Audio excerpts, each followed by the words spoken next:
우리 옆에 계신 분들과 인사합시다. 사랑합니다. 축복합니다. 사랑합니다. 축복합니다. 사랑합니다. 축복합니다. 우리 주님의 크신 은혜와 사랑이 오늘 주일 주님 앞에 나와 예배하는 믿음의 백성들 가운데 임하시기를 주님의 이름으로 간절히 축복합니다. 사람은 혼자서는 살아갈 수 없다라고 말합니다. 그래서 사람들은 대체적으로 모임 만드는 것을 좋아하는 것 같습니다. 물론 모임에 관심이 없는 분들도 계시겠죠. 하지만 아무런 모임도 없이 살아가는 사람이란 흔치가 않을 것입니다. 어떤 식으로든 누군가와 함께하는 시간을 가진 채 살아가고 있습니다. 그런데 모임이라고 하는 것은 항상 목적이 있습니다. 같은 목적을 가진 사람들이 모일 때에 그 모임은 유지될 수가 있죠. 만일 목적 없는 모임이라면, 혹은 목적은 있으나 서로의 목적이 다른 그런 사람들이 모여 모임이 이루어졌다라고 한다면 그 모임은 얼마 가지 못해서 해체되고 말 것입니다. 또 목적이 같다고 할지라도 그 목적이 달성되지 못한다면 그 모임도 얼마 가지 못합니다. 목적을 이루기 위해서 모였는데 목적을 이룰 기미가 보이지 않는다면 사람들은 그 모임에 점점 흥미를 잃어가게 됩니다. 결국 해체가 되겠죠. 또 한 가지 말씀을 더 드린다면, 사람이 모임을 할 수 있는 숫자에는 한계가 있어요. 아무리 좋은 모임이라 할지라도 모임이 너무 많으면 모든 모임을 잘할 수는 없습니다. 분명히 어떤 모임은 소홀해지기 마련이죠. 그리고 얼마 가지 않아서 그 모임에서 자연스럽게 빠지게 될 것입니다. 이 말은 결국 모임들 중에도 우선순위가 있다는 얘기죠. 그런데 이런 모임들 중에는 나한테 유익이 되는 모임도 있지만 나한테 해가 되는 모임들도 있어요. 무조건 내가 좋아하는 것이니까 그냥 한다는 식으로 살아간다면 분명 후회할 때가 오게 될 것입니다. 오늘 말씀은 신앙인들에게 있어서 우리의 삶에 어떤 것이 우리의 삶을 풍요롭게 하는지를 가르쳐주고 있습니다. 특히나 신앙인들이 모였을 때에 얼마나 큰 은혜와 역사가 있는지에 대해서 생각하게 해줍니다. 요즘 신앙인들이 잘 모이지 않으려는 성향을 갖고 있습니다. 믿는 사람들의 모임, 믿는 자들의 모임보다 세상 모임을 더 좋아하고 더 중요하게 여기는 그런 흐름이 많아지고 있습니다. 그래서 세상 약속이 있으면 교회 모임은 얼마든지 빠져도 된다, 이렇게 생각하는 것 같습니다. 세상 모임이 교회 모임보다 더 우선순위에 있다는 얘기죠. 하지만 우리는 교회 모임이 가지고 있는 의미, 그리고 교회 모임이 우리에게 가져다주는 유익을 깨달아야 합니다. 먼저 교회 모임은 하나님께서 우리에게 원하시는 거예요. 오늘 우리에게 모이라 말씀하신 것이니까요. 그리고 이를 통해서, 이 모임을 통해서 우리에게 큰 은혜와 유익을 주시려는 하나님의 마음이 담겨 있다는 것을 우리는 알아야 합니다. 세상이 도저히 줄 수 없는 것을 교회 모임을 통해 우리에게 주시며, 또한 우리를 믿음 안에서 굳게 세워가려고 하시는 것입니다. 우리는 이러한 사실을 말씀을 통해 깨달아야 하는 것이죠. 히브리서 10장 22절의 말씀을 우리 화면을 통해 같이 읽어봅시다. 우리가 마음의 뿌림을 받아 악한 양심으로부터 벗어나고 몸은 맑은 물로 씻음을 받았으니 참마음과 온전한 믿음으로 하나님께 나아가자. 성도 여러분, 하나님께 나아가는 것은 신앙인에게 필수입니다. 선택이 아닙니다. 왜냐하면 하나님께로 나아가고자 하는 이 시도를 딱 멈추는 그 순간부터 우리는 점점 하나님으로부터 멀어지기 시작하기 때문입니다. 하나님께서 이스라엘 백성들에게 1년에 적어도 3차례는 절기를 지키기 위해 하나님께 나아오라고 명령하셨습니다. 아무리 먼 곳에 있어도 그 절기를 지키기 위해 성막 혹은 성전이 있는 곳으로 모일 것을 명하신 것입니다. 사람들은 그러죠. 꼭 함께 모여야만 신앙생활을 할 수 있는 거냐고, 집에서도 혹은 개인적으로도 얼마든지 믿음 지키며 살 수 있는 것 아니냐고 말합니다. 그동안 코로나로 인해 많은 사람들이 한동안 교회에 나오지 못하고 영상으로 예배를 드린 적도 있었습니다. 그러다 보니 나오지 않는 것에, 모이지 않는 것에 익숙해졌습니다. 이제 코로나가 아주 사라진 것은 아니지만 코로나로 인한 대부분의 제약이 사라졌습니다. 그런데 코로나 이전의 신앙생활로 돌아가지 못하는 분들이 많이 생긴 것입니다. 성도 여러분, 신앙생활이라고 하는 것은 편하게 하는 게 아닙니다. 왜냐하면 은혜는 절대로 거저오지 않기 때문입니다. 유일하게 십자가로 말미암는 구원의 은혜만 우리에게 거저 임한 줄로 믿습니다. 그러나 우리가 우리 삶 속에서 받아 누리기를 원하는 은혜들은 반드시 우리의 행위가 뒷받침되어야 합니다. 우리 주님께서도요, 절대로 그냥 주시겠다고 하신 적이 없어요. 구해야 주신다고 하셨고, 찾으려고 해야 찾게 될 것이라고 하셨고, 두드려야 열릴 것이라고 말씀하셨음을 기억하시기를 바랍니다. 우리의 믿음이라는 건요, 가만히 놔두면 유지가 되는 게 아니에요. 점점 사라지고 맙니다. 반대로 우리는 하나님과의 관계 속에서 얼마든지 믿음의 성장을 경험할 수 있습니다. 이와 같이 믿음의 성장을 통해서 하나님이 베푸시는 은혜와 능력을 더 많이 경험할 수 있게 되는 것이지요.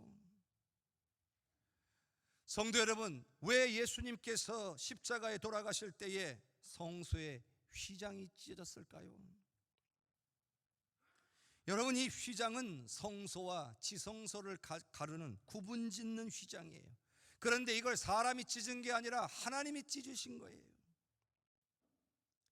이 휘장을 원래 만들라고 명령하신 분은 하나님이셔요. 하나님께서 휘장을 치라고 하셨는데 하나님께서 휘장을 찢으신 거예요. 휘장은요, 죄와 허물 많은 백성이 하나님의 임재하시는 처소에 함부로 들어왔다가 죽게 되는 일이 없도록 하기 위함이에요. 하나님의 백성들을 보호하기 위함이죠. 그러나 하나님께서 예수님의 죽으심과 동시에 이 휘장을 찢으셨다는 것은 예수님의 죽으심을 통해 믿는 자는 누구나 하나님께로 나아갈 수 있는 자격이 부여되었다는 거예요.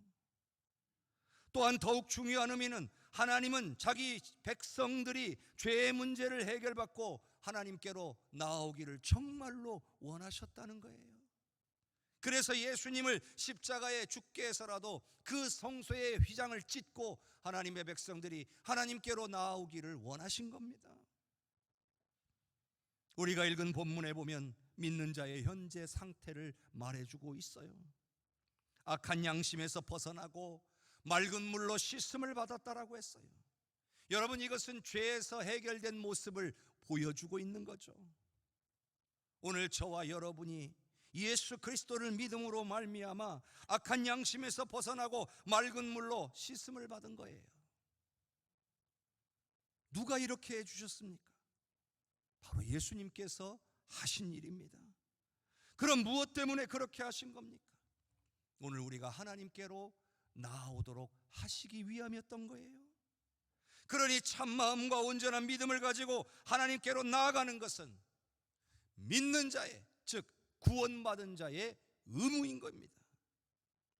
그런데도 많은 신앙인들이 이것을 잊고 삽니다. 세상의 유혹에 사로잡혀서 하나님께로 나아가는 것을 잊어버리고 삽니다. 여러분, 세상에 사로잡혀서 하나님께 나아가는 것을 잊어버린 사람들이 있었어요. 바로 이스라엘 백성들이었습니다. 결국 그들은 어떻게 되었나요? 하나님께서 선지자들을 보내 끊임없이 돌아오라고, 하나님으로부터 멀어진 이들에게 돌아오라고, 하나님께로 나아오라고 명하셨습니다. 그러나 그들은 세상 유혹에 빠져서 하나님께로 나아오지 않았습니다. 결국엔 나라가 망하고 포로로 끌려가고 말았습니다. 그들이 그렇게도 움켜쥐려고 했던 그 모든 것을 다 빼앗기고 말았던 것입니다. 성도 여러분, 우리가 하나님께로 나아오지 않는다면 우리는 하나님께서 우리를 구원하신 그 하나님의 목적을 무시하고 있는 거예요. 하나님께로 나아오기를 원하셔서 예수님을 십자가에 죽게 하셨는데, 예수 믿는다 하면서 구원받았다라고 생각하면서도 하나님께 나오지 않는다면 그것은 구원받은 자의 의무를 다하지 못하는 겁니다. 하나님께서도요, 하나님께 나오지 않는 사람을 돌보실 이유가 없는 것입니다. 히브리서 10장 23절의 말씀을 같이 읽겠습니다. 또 약속하신 이는 미쁘시니 우리가 믿는 도리의 소망을 움직이지 말며 굳게 잡고. 성도 여러분, 하나님은 미쁘신 분이십니다. 미쁘다는 말은 믿음직스럽다는 말인데요, 그러나 단지 믿음직스럽기만 하시다는 것이 아니라 반드시 약속한 바를 지키시는 분이라는 뜻입니다. 예수님의 십자가로 우리를 구원하신다는 이 약속을 반드시 지키시는 분이라는 거죠. 그러니 우리가 해야 될 일이 무엇일까요? 예수님이 나를 죄와 사망의 권세에서 구원해내신 구원자이심을 끝까지 믿는 것입니다. 또한 사망 권세를 이기시고 부활하심으로써 믿는 자에게 부활이 있다는 것을 끝까지 믿는 것입니다. 그것이 우리에게 약속하신 예수 그리스도의 그 마음을 깨닫고 우리가 할 수 있는 도리를 다하는 거예요. 이게 바로 우리가 믿는 도리의 소망입니다. 그런데 오늘 말씀에 그 우리가 믿는 도리의 소망을 움직이지 말라는 거예요. 끝까지 붙잡으라고 이야기하고 있습니다. 이 말은 수많은 유혹들로 인해서 이 소망이 얼마든지 흔들릴 수가 있다는 이야기죠. 그래서 굳게 잡지 않으면 그 소망을 잃어버릴 수도 있다는 겁니다. 그렇게 되지 말도록 흔들리지 않게 견고한 믿음을 유지하라는 거죠. 가만히 있으면 이게 유지가 될까요? 절대로 그렇지 않습니다.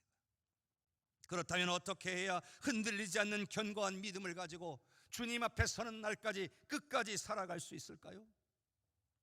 여러분, 은혜의 자리로 나와야 됩니다. 하나님의 말씀이 선포되는 자리에 있어야 하는 거예요. 기도의 자리에 있어야 돼요. 예배의 자리에 있어야 되는 겁니다. 여러분, 이렇게 하지 않고, 방금 제가 말씀드린 대로 하지 않고도 여러분이 믿고 계시는 구원과 영생에 대한 소망이 흔들리지 않고 굳건할 방법이 있다면 저에게 가르쳐 주십시오.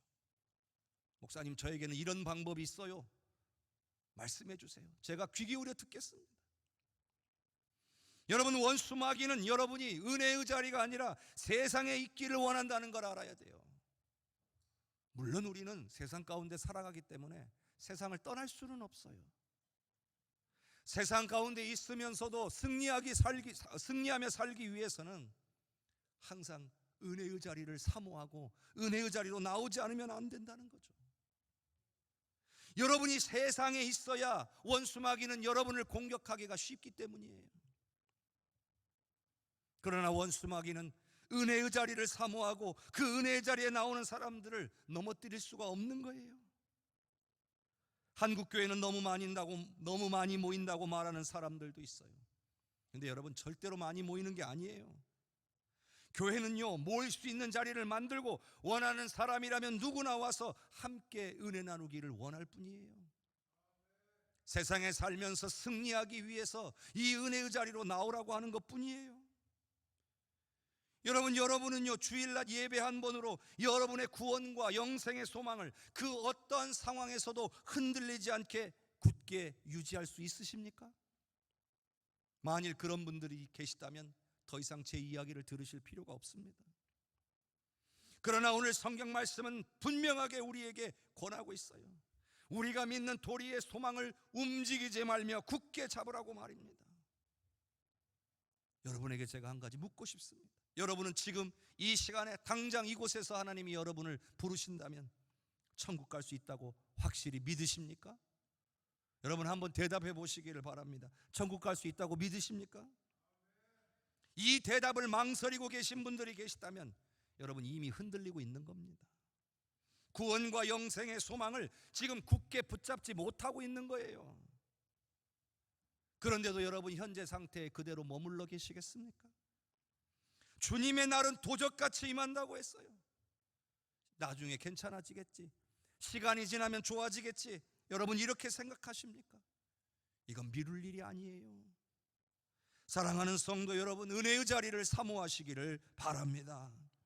히브리서 10장 24절의 말씀을 같이 읽어봅시다. 서로 돌아보아 사랑과 선행을 격려하며. 우리가 모일 때요, 반드시 행해야 할 것이 있어요. 그건 서로 돌아보는 일이고 사랑과 선행을 격려하는 일이에요. 모임을 강하게 세우는데 중요한 역할을 하는 것은 모임의 목적이 달성되는 것이기도 해요. 그런데 모임에 있는 구성원들 간의 사랑과 교제도 매우 중요한 역할을 합니다. 현대인들은요, 자신이 속한 모임에서 사랑받고 존중받고 싶어 해요. 가치 있는 존재로 여겨지는 것을 원해요. 그렇기 때문에 자신이 존중받고 있고 사랑받고 있으며 이 모임에 필요한 존재라는 것을 느끼게 될 때 그 모임은 더욱 강해지는 거예요. 그래서 그 모임을 통해 위로를 받기도 하고 그 모임을 통해 힘을 얻기도 하고 그 모임을 통해서 더욱 성장하기도 하는 거죠. 그런데요, 누구나 사랑받고 싶죠. 누구나 존중받고 싶어요. 그런데 모두가 받기만을 원한다면 아무것도 안 되는 거예요. 그래서 서로 격려하라는 거예요. 사랑하고 섬기고 존중하고 일도 하면서 서로 이야기하면서 서로에게 때로는 격려하는 사람이 되기도 하고 격려를 받는 사람이 되고 사랑하는 사람이 되기도 하고 사랑받는 사람이 되기도 하고 위로하는 사람이 되기도 하고 위로받는 사람이 되기도 하는 거예요. 교회에서 이루어지는 모임들이 이처럼 서로 돌아보는 일과 서로 사랑하고 선행하는 일들을 행하게 된다면 모임의 구성원들은 더욱 단단한 결속력을 가지게 될 것입니다. 어떤 어려움도 함께 이겨나가게 될 것입니다. 동시에 함께 믿음의 성장을 경험하게 될 것입니다. 그래서 모든 모임은 섬김도 있어야 하고 봉사도 있어야 하고 교제도 있어야 되는 거예요. 섬김, 봉사, 교제와 같은 것들은 우리 신앙인들의 믿음을 성장케 해주는 동력이 된다는 사실이에요. 그런데 제가 전에 사역하던 교회는 성도 수가 많은 교회였어요. 그러다 보니까 별의별 분들을 다 만나는데 제가 교구 관리를 하는 가운데 이런 분을 한 분 만났어요. 신방 권면을 위해서 안부 전화를 드렸는데 저한테 이렇게 말씀하시는 거예요. 목사님, 저는 그냥 교회 조용히 다니고 싶습니다. 교회 조용히 다니고 싶어서 이 교회로 왔습니다. 제가 알아서 잘 다닐 테니까 신경 쓰지 마십시오. 결국 이분 어떻게 됐을까요? 얼마 못 가서 또 다른 교회로 가버리셨습니다. 여러분, 믿음은 혼자서 자라기란 정말 어려운 일입니다. 하지만 함께 모이면 정말 빠른 믿음의 성장을 경험할 수 있습니다. 함께 기도하고 함께 섬기고 나누면서 직접 혹은 간접적으로 하나님의 은혜를 체험하게 되는 거예요. 그러니 혼자 있을 때보다는 함께 있을 때 믿음이 더욱 빨리 성장하는 거예요. 때로 낙심되고 흔들리고 있을 때 내 곁에 믿음의 선배가 같이 있어서 꽉 붙잡아주고 나를 위로하고 나를 격려하며 함께 기도해 준다면 우리는 그 위기를 더 쉽게 이겨낼 수 있는 거예요. 히브리서 10장 25절의 말씀을 함께 읽어봅시다. 모이기를 패하는 어떤 사람들의 습관과 같이 하지 말고 오직 권하여 그날이 가까움을 볼수록 더욱 그리하자. 여러분, 이때도 모이기를 패하는 사람들이 있었나 봅니다. 하지만 그래서는 안 된다라고 말씀하고 있잖아요. 오히려 그날이 가까움을 볼수록 더욱 모이기에 힘써야 한다라고 권면하고 있습니다. 여기서 이 그날은 예수님 다시 오시는 재림의 날을 말하는 거예요. 예수님께서 다시 오시는 날을 준비하는 사람일수록 더욱더 모이기에 힘써야 된다는 거죠. 그런데 여러분, 신앙인이라고 하는 것은 예수님의 재림을 기다리는 사람들이에요. 다시 오시는 예수님을 통해 새하늘과 새 땅이 열리고 그곳에서 거하기를 원하는 사람들이에요. 그러니 그날이 가까울수록 더욱더 모이기에 힘쓰라는 거죠. 왜 그럴까요? 그날이 가까울수록 원수마귀의 공격이 더욱 거세지기 때문에 그래요. 갈수록 원수마귀는 우리가 예수 그리스도의 이름으로 모이지 못하도록 방해합니다. 그래서 우리의 삶에 아무런 은혜도 아무런 능력도 나타나지 않기를 원하는 거예요. 그래서 갈수록 믿음을 사람들이 잃어가고 있습니다. 여러분, 예수님이 하신 말씀이 있어요. 누가복음 18장 8절의 말씀을 화면을 통해 같이 봅시다. 내가 너희에게 이르노니 속히 그 원한을 풀어주시리라. 그러나 인자가 올 때에 세상에서 믿음을 보겠느냐 하시니라. 아멘. 인자가 올 때에 세상에서 믿음을 보겠느냐. 여러분, 이 말은 예수님이 다시 오실 날이 가까울수록 믿음 지키기가 더욱 힘들어진다는 이야기예요. 세상이 현대화되면서 먹고 살만해지면서 얼마나 많은 사람들이 믿음을 잃어버리고 하나님으로부터 멀어지고 있습니까? 그만큼 원수마귀의 공격과 유혹이 거세졌고 많은 사람들이 그것에 넘어지고 있다는 얘기죠. 세상의 좋은 것들로 우리를 유혹해서 하나님으로부터 멀어지게 만들고 있습니다. 우리의 오감을 만족시키는 것들로 우리를 믿음에서 떨어지게 하고 있습니다. 그런데 아무런 대비도 하지 않은 채 지금 나에게 당장 아무 일도 일어나지 않는다고, 지금 내 믿음이 점점 약해져 가고 있는 것도 깨닫지 못한 채 혹시 살아가고 있는 것은 아닌지 돌아봐야 할 줄로 믿습니다. 이런 말들이 많죠. 예전에는 교회 안에서 모임이 참 잘 되었었는데 요즘은 모임이 잘 안 된다고 말합니다. 왜 그런 것일까요? 혹자가 이렇게 말합니다. 예전에는 신앙이 삶의 전부였는데 지금은 신앙이 삶의 일부가 되었기 때문이라는 거예요. 그런데 여러분, 신앙은 우리의 삶의 전부예요. 믿음은 단순한 신념이 아니에요. 우리의 가치관이나 생각 정도가 아니에요. 믿음은요, 우리 모든 삶의 영역에 가장 중요한 영향을 미치는 거예요. 우리의 삶과 믿음을 분리해서 따로따로 생각할 수가 없어요.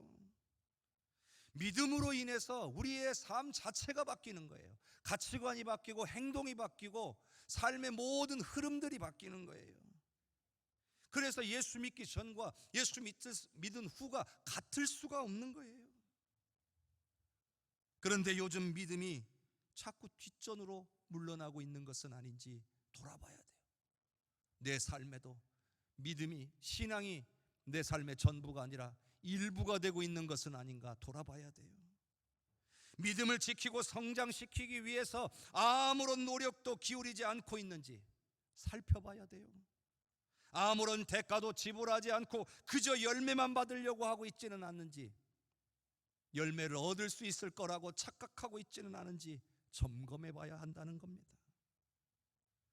성도 여러분, 믿음을 지키고 성장시키기 위해서는 반드시 투자를 해야 돼요. 절대로 거저 얻어지지 않습니다. 무엇보다도 오늘 말씀처럼 흔들리지 않고 굳건한 믿음을 주님 오시는 날까지 지키기 위해서는 여러분, 은혜의 자리를 사모해야 한다는 말씀이에요. 사랑하는 성도 여러분, 함께 모이실 수 있기를 바랍니다. 예수님께서도 말씀하셨어요. 마태복음 18장 20절의 말씀을 같이 읽어봅시다. 두세 사람이 내 이름으로 모인 곳에는 나도 그들 중에 있느니라. 아멘. 예수님 약속하셨잖아요. 우리가 예수 이름으로 모이면 그곳에 주님이 계신다고요. 그래서 원수마귀가 우리가 모이는 것을 방해하는 거예요. 주님이 임재하시면 역사가 일어나니까요. 그 역사를 경험하지 말고 그냥 나약한 상태로 살아가라는 것이 원수마귀의 계략이에요. 그래서 우리는 더욱더 모이기에 힘써야 되는 거예요. 주님의 임재를 경험하고 주님의 역사를 경험해야 되기 때문이에요. 요즘 우리가 구역 예배로 다시 모이게 됐죠. 구역의 형편에 맞춰서, 또 연세가 많으신 분들이 계시니까 상황에 맞춰 진행하기로 했어요. 그런데 제가 들으니까 구역 예배를 다시 모이게 돼서 참 좋다라고 말씀하시는 분들이 여러 분 계셨어요. 또 기도 제목들이 응답되었다 하는 말씀도 들었어요. 저는 이 모든 것이 우리 예수님의 약속대로 우리의 모임 가운데에 주님이 함께 계셨기 때문인 줄로 믿습니다. 저는요, 앞으로도 더욱더 은혜로운 하나님의 역사하심과 응답하심이 우리의 구역 모임과 우리가 예수 이름으로 모이는 모든 모임들을 통하여서 일어나게 될 줄로 믿습니다. 왜냐하면요, 말씀대로 이루시는 주님이심을 확실히 믿기 때문입니다. 사랑하는 성도 여러분, 예수님은 약속하신 말씀대로 이루시는 분이심을 믿으시기를 바랍니다. 구역은요, 과거 우리의 믿음을 성장시키는데 매우 중요한 역할을 했습니다. 오늘 말씀처럼 서로 돌아보는 일들을 했고, 서로 사랑하고 서로 섬겼습니다. 함께 예배하며 함께 기도했습니다. 교제하고 나누며 위로하고 권면했습니다. 함께 봉사하는 일도 감당하면서 구역원들 간에 하나 되고 성장하는 것을 경험해 왔습니다. 그런데 한동안 우리가 이 모임을 갖지 못하면서 이런 모든 기능들이 다 멈추고 말았습니다. 그래서 힘들지만 다시 이 모임을 시작하게 된 거예요. 잃어버린 소중한 것들을 다시 되찾기 위함이에요. 먼저 예배와 기도부터, 교제부터 회복하는 거죠. 그래서 하나씩 하나씩 되찾아가는 겁니다. 우리의 모임 가운데 임하시는 주님을 경험하며 오늘 우리의 믿음을 성장시키게 될 것입니다. 여러분의 삶의 모든 문제들이 풀어지게 될 것입니다. 하나님의 역사하심을 보게 될 줄로 믿습니다. 그러므로 성도 여러분, 모이기에 힘쓰시기를 바랍니다. 구역 모임만이 아니에요. 신도회나 기타 소그룹 모임들에도 여러분들은 참여하셔야 돼요. 교회는요, 다양한 모임들이 있어야 하고, 성도는 그 중에 누구나 그 중에 하나 이상은 반드시 참여하는 게 좋아요. 소속감을 갖는 것은 매우 중요하기 때문이에요. 소속감이 있어야 주님의 몸 된 교회를 사랑할 수 있기 때문이에요. 소속감이 있어야 속한 모임에서 신앙적인 성장을 경험할 수 있기 때문이에요. 제가 요즘 사라의 모임을 보면서 하나님의 은혜에 참 감사하고 있습니다. 원래로 모이면서 교역자들에게 좀 우리가 모일 때에 그냥 모이는 것이 아니라 함께 모여서 기도할 수 있도록 우리 목사님들께서 좀 오셔서 함께 기도 인도해 주시면 어떻겠냐고 권면을 하시더라고요. 부탁을 하시더라고요. 그래서 좋습니다. 그래서 가서 함께 찬양하면서 기도하니까 너무 좋으셨다고. 그래서 이제 매번 저희가 가서 기도하고 찬양합시다, 이렇게 말씀을 드렸어요. 이번 주간에 또 사례가 야외로 다녀왔잖아요. 함께 가신 분 중에 최고령자가 89세였어요. 저도 함께 다녀왔는데 몸은 피곤했지만 얼마나 감사했는지 모릅니다. 또 함께 하신 분들 모두가 감사해 하시면서 행복해 하셨습니다. 저는요, 이런 모임들을 통해 사라회가 더욱더 모이기에 힘쓰고 교회를 위해서 더욱 기도하시게 될 것으로 믿습니다. 그리고 이러한 모습들이 사라회만이 아니라 우리 모든 기관들에게도 나타나기를 바랍니다. 다른 기관들도 모이기에 힘쓰십시오. 여러분이 속한 모임을 더욱 은혜롭게 만들기 위해서 마음을 모아 주십시오. 그리고 모여서 주님께 기도하십시오. 주님께서 여러분과 함께 계셔서 놀라운 역사를 행하여 주실 줄로 믿습니다. 여러분, 믿는 자들의 모임은 원수마귀의 유혹과 공격을 물리치게 하며 믿음의 성장과 기도 응답의 은혜를 누리게 한다는 것을 기억할 수 있기를 바랍니다. 여러분, 홀로 힘겹게 원수마귀와 싸우려 하지 마십시오. 그렇게 낭망하고 넘어지며 괴로워만 하고 있지 마십시오. 쉽게 이기고 승리할 수 있는 방법이 있잖아요. 함께 모여 기도하고 함께 하면 이길 수가 있는 거예요. 오늘 우리가 함께 모여 함께 기도함으로 모든 원수마귀의 계계를 물리치고 여러분의 삶에 닥친 모든 환난과 어려움들을 이겨내고 기도의 응답의 은혜를 누리시는 귀한 성도님들이 되시기를 바랍니다. 함께 모여 함께 승리하시기를 주님의 이름으로 간절히 축원합니다.